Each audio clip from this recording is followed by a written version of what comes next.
Welcome, everyone. I'm excited to kick off today's presentation on balancing human safety and ecological health. The title says it all. It's about how we can manage our relationship with nature responsibly.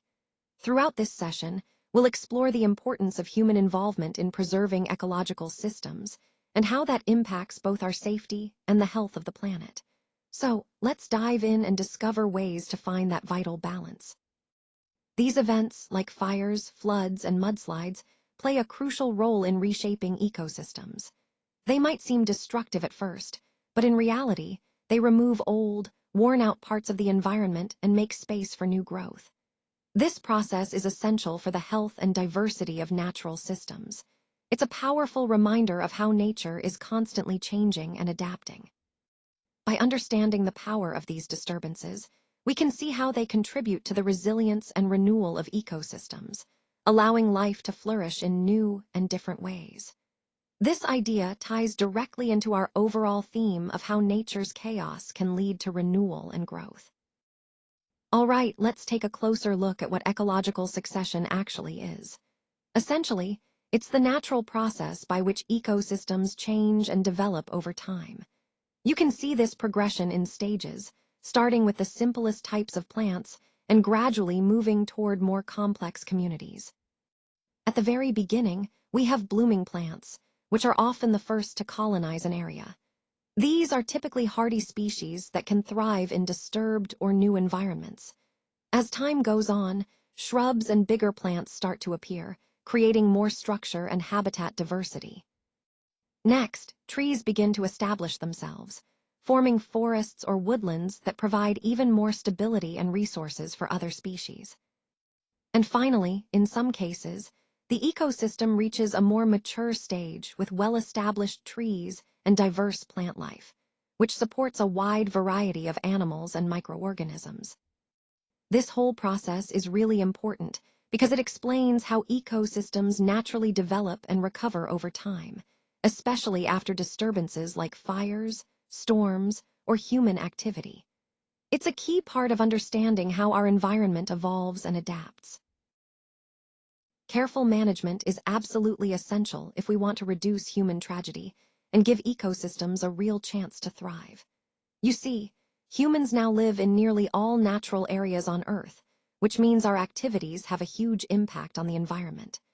That's why understanding and managing our influence, what we call the human factor, is so critical. It's about recognizing how our actions can either harm or help the natural world around us. By being mindful and strategic in our management efforts, we can strike a balance that benefits both people and ecosystems. This is a key part of the overall theme, which is about finding sustainable ways to coexist with nature and protect our planet for future generations. Fire creates new habitats for diverse life. When a wildfire occurs, it may seem destructive, but it actually plays a crucial role in maintaining the health of many ecosystems. Some species have adapted to rely on fire for their survival, such as plants that need heat to release their seeds. This process, called seed release, ensures that new plants can grow in the nutrient-rich ash and open space left behind.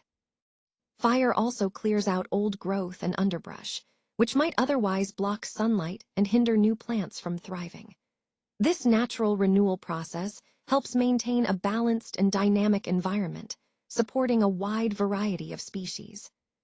So, the role of wildfires isn't just about destruction. It's about renewal and creating opportunities for life to flourish again. Understanding this interconnectedness helps us see why fire is an essential part of many natural systems.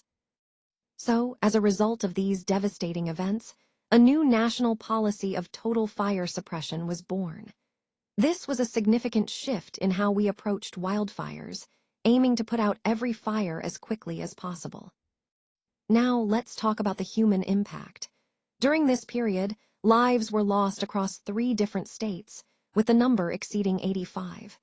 That's a tragic reminder of how dangerous and destructive these fires can be. In just 2 days, over 3 million acres of land were burned. That's an enormous area, highlighting the scale and intensity of these fires during the big blow-up of 1910. This event really marked a turning point in wildfire management and policy, illustrating both the severity of the fires and the urgency to develop new strategies to protect lives and property. It's a key moment that helps us understand how wildfire response has evolved over time. Fires started to become larger and more destructive over time. You can see how the intensity increased, leading to more damage. Dead trees and debris also littered the forest floor, creating a tinderbox effect that made future fires even more severe. As a result, the forests grew thicker, and trees grew closer together, which actually made it harder for the landscape to recover naturally. This brings us to an important point: the consequences of how we managed wildfires. We often failed to understand the essential role that wildfires actually play in maintaining healthy ecosystems. Instead of seeing fires as a natural part of the environment, we tried to put out every single one, thinking we were protecting the land. But this blanket suppression was a devastating mistake because it disrupted the natural balance.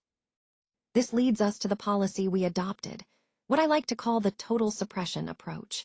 While it seemed logical at the time, in reality, it contributed to making fires more severe and harder to control.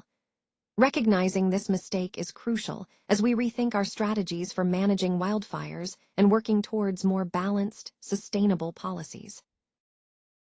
Protects people while promoting ecosystem renewal. When we think about fire management, it's crucial to find a balance between safety and maintaining healthy ecosystems.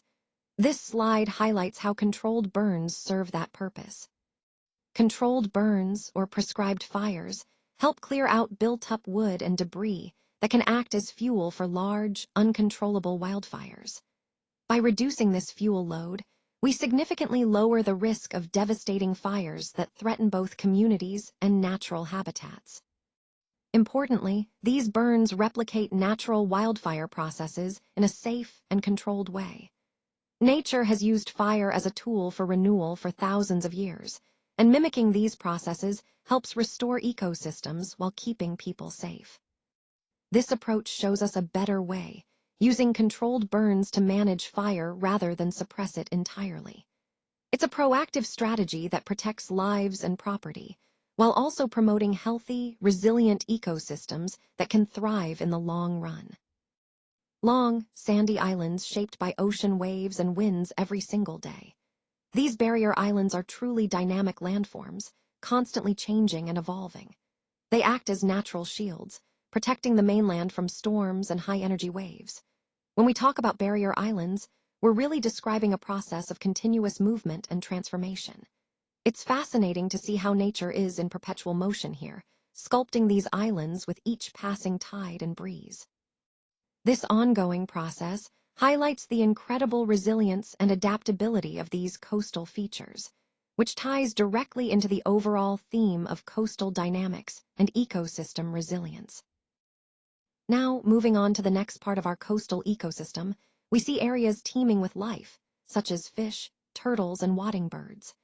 These vibrant habitats are crucial for biodiversity and serve as feeding and breeding grounds for many species. Next, we have the salt marshes, where grasses and low plants play a vital role in anchoring the shifting sands. They act like natural stabilizers, preventing erosion and providing shelter for numerous creatures. Then, there are the stabilizing dunes, dynamic zones where algae grow and form the foundation for other life forms. These dunes are essential in protecting inland areas from storm surges and help maintain the ecosystem's balance. Lastly, we come to the sandy beaches, often called the life on the edge zone. This is a challenging environment, but many species have adapted to survive here, making these beaches vital habitats despite their seemingly harsh conditions. Throughout this presentation, we've seen how each of these zones contributes uniquely to the health and resilience of coastal ecosystems. The goal here is to protect human lives, of course, but at the same time, we need to ensure that we're not destroying the environment's natural ability to heal itself. It's a delicate balance, and that's why effective management really depends on understanding natural cycles. These are the rhythms and processes that have been happening for millions of years, like the water cycle, the carbon cycle, and nutrient recycling. When we manage our resources with these cycles in mind, we can make smarter decisions that support both human needs and the health of the planet. Ultimately, managing for the future means respecting these natural processes and working with them, not against them, to ensure a sustainable and resilient environment for generations to come. Manage nature wisely. What this really means is that by working with nature's cycles instead of fighting against them, we can create a world that is not only safer, but also more diverse and resilient. When we align our actions with natural processes, we help preserve ecosystems and support biodiversity, which are crucial for a healthy planet. Our responsibility, then, is to recognize that we are part of this system and that our choices have a direct impact. It's about making mindful decisions, whether it's in agriculture, urban planning, or resource management, that respect and leverage natural cycles. This approach isn't just good for the environment, it's also good for us and future generations. So, as we conclude, I want to emphasize that managing nature wisely is a shared responsibility, one that calls for awareness, respect, and proactive effort. By doing so, we ensure a safer, more diverse, and sustainable world for everyone.